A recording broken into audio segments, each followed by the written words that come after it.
Welcome guys, आप लोगों का स्वागत है एक और नए चैप्टर में। तो चैप्टर 114 की स्टार्टिंग में हमें दिखाया जाता है ब्लड रिवर का सीन। ब्लड रिवर के सामने वही बहरूपिया बंदा होता है जिसने पहले जनरल चैंग का रूप लिया होता है। वो कह रहा होता है, इस ब्लड रिवर की खुशबू तो बहुत ही अच्छी आ रही है, मुझे लगता है कि तुम मुझे देख के खुश हुए होंगे। तभी हमें एक बंदे का सीन दिखाया जाता है। तो शायद से आप लोग इसे भूल चुके हो, लेकिन मैं नहीं भूला हूँ। बहुत जब लिन पहली बार इस ब्लड रिवर में आया था तो उसने एक बंदे को इसमें गिरा दिया था। ये वही बंदा है जो ये बहरूपिया बंदा है, इसका नाम टैंगजी है, तो हम इसे टैंगजी कहेंगे। टैंग यांग से कहता है मुझे लगता है ये ब्लड रिवर प्राइमोडियल वाटर है, इसका टेस्ट बुरा नहीं होगा। टैंग को देख के यांग कहता है कि क्या तुम मुझे यहाँ बचाने के लिए हो? और जो टैंग होता है वो कहता है कि हाँ, मैं तुम्हें यहाँ बचाने के लिए आया हूँ, मैं यहाँ पर घूमने के लिए थोड़ी ना आ सकता हूँ, और मेरे अलावा तुम्हारी कोई परवाह नहीं कर सकता है। और जो यांग होता है वो कहता है कि क्या सचमुच तुम इतने अच्छे हो? और टैंग कहता है कि हाँ, सचमुच मैं बहुत ही ज्यादा अच्छा हूँ, हाँ लेकिन मेरी एक कंडीशन है, मैं तुम्हारी मदद ज़रूर करूंगा, लेकिन मुझे तुम्हारे से एक इन्फॉर्मेशन चाहिए। और जो यांग होता है वो कहता है क्या इन्फॉर्मेशन? आगे टैंग यांग से कहता है रिसेंटली एक व्हाइट कपड़ों में टाविस्ट है जिसका नाम लिन है, क्या तुम उसे जानते हो? उसके पीछे बहुत सारे लोग लगे हुए हैं उसे मारने के लिए, और मैं पूरी तरीके से श्योर हूँ कि तुम उसके साथ बिल्कुल भी फैमिलियर नहीं हो, तुम उसे मारना चाहते हो। और ये सब बात सुन के यांग को बहुत ही ज़्यादा गुस्सा आ जाता है। और टैंग कहता है तुम्हारे ऐसे एक्सप्रेशन देख के मुझे लगता है कि तुम भी उससे बदला लेना चाहते हो। और जो यांग होता है वो कहता है कि चलो अब मुझे यहाँ से निकाल दो, और इन्फॉर्मेशन वगैरह को तुम भूल जाओ और मैं डायरेक्ट ही उसे जाके मार दूंगा। टैंग अपने पास एक स्पेल का यूज़ करता है और जो यांग होता है उसे बाहर निकाल देता है और कहता है कि चलो अब डील पूरी हो चुकी है। आगे टैंग कहने लगता है कि मैंने तुम्हें तो निकाल दिया है, लेकिन तुम्हारे जो ये 9 ब्लड रिवर बैनर है मैं उसे नहीं निकाल पाया। उसके बाद यांग टैंग से कहता है कि क्या तुम्हें इसकी परवाह नहीं है? अगर यहाँ पर बाढ़ आ जाएगी तो ये सब पानी बाहर आ जाएगा। और जो टैंग होता है वो कहता है कि मुझे इसका बिल्कुल भी कुछ परवाह नहीं, लेकिन ये जो प्लेस है वो बहुत ही ज़्यादा पास है ज़ू एम्पायर के कैपिटल सिटी के। आगे टैंग कहने लगता है कि तुम्हारा जो डिवाइन सोर्ड है वो बहुत ही ज़्यादा करप्टेड हो गया इस ब्लड रिवर में रह करके, और जब तुम अपने सेक्टर में वापस जाओगे तो तुम्हें बहुत ही ज़्यादा मेहनत करना पड़ेगा इसे साफ करने के लिए। इस बात सुन के यांग को बहुत गुस्सा आ रहा था। वो कहता है कि अगर इसने मुझे बचाना होता तो इसके सिर को मैं फुटबॉल बना के खेलता। और शीन शिफ्ट हो जाता है लिन के ऊपर, और वो अपने हेवन एंड अर्थ मिरर में देखता है और कहता है कि ओ चलो मुझे मिल गया, यही प्लेस है, चलो मुझे अंदर जाना चाहिए और चेक करना चाहिए। और जैसे लिन उसके अंदर जाता है और कहता है कि अरे यहाँ पर इतना अंधेरा क्यों है? आगे लिन सोचते हुए कहता है कि मुझे जहाँ तक पता है कि अगर यहाँ पर कोई ट्रेजर होगा तो उसे गार्ड करने के लिए कोई ना कोई डिमोनिक बीस्ट तो ज़रूर होगा। और तभी लिन को पीछे से आवाज़ आती है और उसके पीछे से एक डिमोनिक बीस्ट हमला कर देता है, लेकिन लिन वहाँ से गायब हो जाता है। तभी लिन पीछे से उस डिमोनिक बीस्ट के ऊपर एक अटैक कर देता है।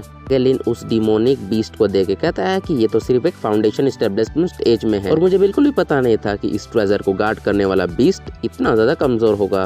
बाद वो डिमोनिक बीस्ट उड़ जाता है और लिन कहता है कि तुम्हारे ये स्टोन आर्मर सच में बहुत ही ज्यादा पावरफुल है और इसने तुम्हारी जान आज बचा ली है।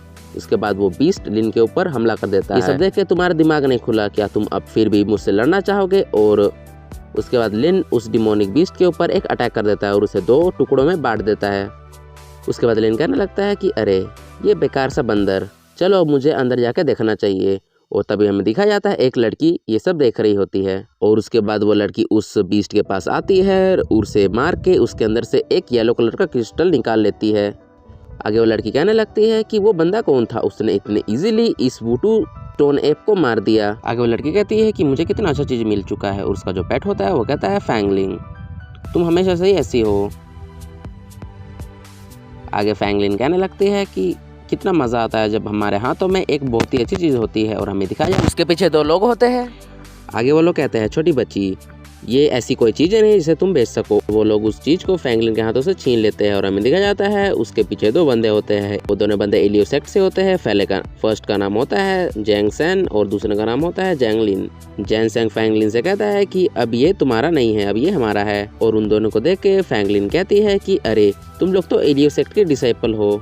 और जैंग सैन उस क्रिस्टल को देखता है और वो बहुत ही खुश हो रहा होता है। और जैंगलिन कहता है कि अब तुम्हें हमारे बारे में पता चल चुका है और तुम बाहर जाके सबको बता दो हमने तुम्हारा कोई चीज चोरी किया है। मैं तुम्हारे बारे में कोई भी बात नहीं बताऊंगी, और मुझे भी नहीं पता कि तुम्हारे सेक्ट ने एक फैलेलिन को गुम कर लिया है, और मुझे नहीं पता कि तुम लोग कौन हो। और जो जैंग सैन होता है वो कहता है कि तुम्हें हमारे बारे में इतना सब कुछ कैसे पता? उसके बाद जैंगलिन कहने लगता है कि ओ तो तुमने उस फैलेलिन को चुराया था। उसके बाद फैंगलिन इशारा करते हुए कहती है कि नहीं मैंने उसे नहीं चुराया, अंदर एक आदमी गया है, उसने तुम्हारे फैलेलिन को चोरी किया है। ये जो तुम्हारे सामने जाइंट एप मरा हुआ है उसे भी उस आदमी ने ही मारा है। मैंने अपनी आंखों से खुद देखा था, वो एक पेट के ऊपर सवारी कर रहा था जो हरे कलर का था। फैंगलिन की ऐसा बात सुन के जो जैंग सेन होता है वो कहने लगता है कि हाँ सचमुच ये डिमोनिक बीस्ट तो फाउंडेशन एस्टेब्लिशमेंट स्टेज का है और ये छोटी बच्ची तो सिर्फ QI डिसेबल स्टेज की कल्टीवेटर है, तो ये इसे कैसे मार सकती है। ये लड़की सचमुच सही बोल रही है। आगे फैंगलिन कहती है मैं बस यहाँ से गुजर रही थी, मेरा इस सब में कोई दोष नहीं था, मुझे बस ये मिला और मैंने इसे उठा लिया और प्लीज मुझे छोड़ दो, मैंने तुम्हें ये सब इन्फॉर्मेशन बता दिया है। वो इस ट्रांसमिशन से जैंगलिन को बताने लगता है कि हमारे जो एल्डर ली फैंग थे उन्होंने यहाँ रिसेंटली फैलेलिन को देखा था, यहाँ यहीं आसपास, और देखो हमें एक विटनेस भी मिल चुका है और ये पूरी कॉन्फिडेंस से बोल रही है कि वो फैलेलिन ही था। चलो हम जाके एल्डर ली फैंग को बताते हैं कि हमें ये सब इन्फॉर्मेशन पता लगी है। आगे जैंग सेन कहता है कि नहीं, हमें एक सबूत मिला है कि हम उस बंदे को पकड़ सकते हैं। और जैंगलिन भी कहता है कि चलो ब्रदर आप जैसा कह रहे हैं हम वैसा ही करना चाहिए। जैंगलिन कहता है कि क्या हमें इस लड़की को मार देना चाहिए। उसके बाद जैंग सेन कहता है कि नहीं, इसे छोड़ दो, ये हमारे लिए कोई भी मुसीबत नहीं बनेगी, चलो हम इसे छोड़ देते हैं और भविष्य में जाके हमारे लिए एक एडवांटेज बनेगी। और चलो अब हम इस केव के अंदर चले जाते हैं और उस बंदे से मिलते हैं। और जैसे ही वो एलियो सेक्ट वाले अंदर जाते हैं उसका जो पेट होता है वो कहता है फैलेलिन, और फैलेलिन बहुत ही हंस रही होती है और कहती है चलो मुझे बताओ कि मेरा ड्रामा कैसा था। उसके बाद सीन शिफ्ट होता है लिन के ऊपर। लिन कह रहा था कि अरे ये लाइट कैसा आ रहा है इस अंडरग्राउंड केव में से, और तभी लिन उस लाइट का पीछा करते हुए आगे चले जाता है और कहता है कि अरे ये लाइट तो बहुत ही ज़्यादा तेज़ है, ये पता नहीं कहाँ से आ रहा है। और लिन आगे जाके देखता है और उसे एक चीज़ दिखता है। मुझे लगता है कि ये जो अर्थ एंड एसेंस है उससे मैं अपने हेवन एंड अर्थ मिरर को पावर दे सकता हूँ। और तभी उसकी नज़र पड़ती है एक बीस्ट के ऊपर। ओ ये डिमोनिक बीस्ट है असली गार्डियन इस ट्रेजर का। तो गाइस इस साथ होता है चैप्टर खत्म, तो मिलते हैं एक और नए चैप्टर में, तब तक के लिए बाय बाय।